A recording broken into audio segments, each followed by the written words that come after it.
Le cannabis et la mémoire. Les scientifiques ont cherché à connaître l'impact du cannabis sur la mémoire. Pour mieux comprendre l'effet de la substance sur le cerveau, ils ont décidé d'organiser une étude avec des fumeurs de joint et des non-fumeurs et ainsi comparer les conséquences sur chacun.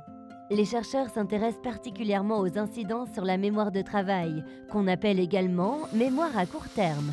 À 3 reprises et à 1 semaine d'intervalle, les testeurs vont effectuer les mêmes exercices de mémoire. Le premier sous placebo, le second avec une petite dose de cannabis, le dernier avec une quantité très importante de cannabis. S'il est toujours un peu angoissant de venir faire des tests en laboratoire de recherche, il s'avère que les fumeurs réguliers de cannabis ont peu de réactions émotionnelles. Cette réponse comportementale inadaptée est due à l'activation quasi permanente des récepteurs CB1 au THC qui sont nombreux dans l'amygdale, l'hippocampe et le cortex préfrontal. La fixation du THC sur les récepteurs CB1 de l'amygdale modifie profondément l'activité neuronale de cette zone, impliquée dans la régulation des émotions. En effet, une faible dose de THC diminue particulièrement l'anxiété. Par contre, à forte dose, le THC est anxiogène et peut provoquer des bad trips. Mais revenons à notre test. La première expérimentation va servir d'étalonnage pour les chercheurs. Ils vont pouvoir comparer la performance des 2 cobayes dans des conditions naturelles. Pour cela, ils leur font croire que du cannabis leur est administré alors qu'en fait, il n'y a pas du tout de THC. Les 2 amis commencent par répondre à une série de questions sur leurs sensations subjectives et leur anxiété. Puis, le test se prolonge par un jeu de paires, consistant à retrouver et associer des cartes présentant des motifs identiques le plus rapidement possible. Les résultats sont les mêmes que chez les jeunes déjà testés. Le fumeur régulier est moins performant que son ami. Il est plus lent et commet plus d'erreurs. Ceci est dû au fait que la consommation régulière de THC diminue le nombre de récepteurs CB1 et perturbe leur fonction naturelle, impliquée notamment dans la réalisation des tâches rapides et de l'attention. 1 semaine plus tard, nos 2 protagonistes sont invités à refaire le test, mais cette fois-ci avec une petite dose de cannabis.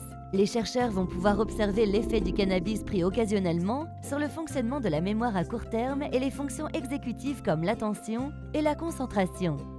Les chercheurs constatent que la prise de cannabis, même à petite dose, altère le fonctionnement de la mémoire à court terme. Chez le garçon, l'effet est moindre. Il fait un peu plus d'erreurs qu'en l'absence de THC, mais l'effet est globalement amorti car son cerveau est accoutumé à la présence de THC. Par contre, l'effet est net chez la fille. Elle est plus lente et commet beaucoup plus d'erreurs qu'en l'absence de THC.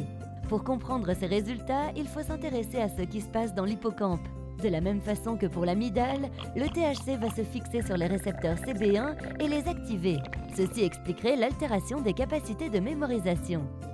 La 3e semaine, nos 2 amis reviennent au laboratoire pour recommencer le test sous une dose élevée de THC. Le cannabis fait très rapidement effet, en particulier chez les non-fumeurs. On peut d'ailleurs observer une altération importante du langage. À haute dose de THC, les effets sur les performances sont encore plus marqués chez nos 2 cobayes.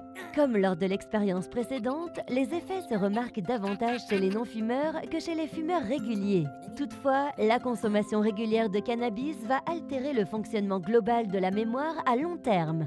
En inhibant la capacité des synapses à augmenter leur potentiel d'activité, le THC va affecter la mémoire des fumeurs réguliers. Ceci explique leur difficulté à se rappeler de souvenirs et événements passés. Grâce à cette expérimentation, les chercheurs ont pu mieux comprendre l'effet du cannabis sur la mémoire. Ils ont pu constater que le THC altère la mémoire immédiate et que plus les taux de THC sont importants, plus les conséquences sur la vigilance et sur la mémoire à court terme se font ressentir. Certes, l'effet est moindre chez le fumeur régulier, mais il s'accompagne d'une altération de la mémoire à long terme et d'une forme d'indifférence à son environnement. Au final, nos 2 amis ont fait avancer la recherche et vont fêter ça autour d'un repas bien mérité. Pour en savoir plus sur les effets du cannabis et des substances psychoactives sur le cerveau, rendez-vous sur mad-digital.fr.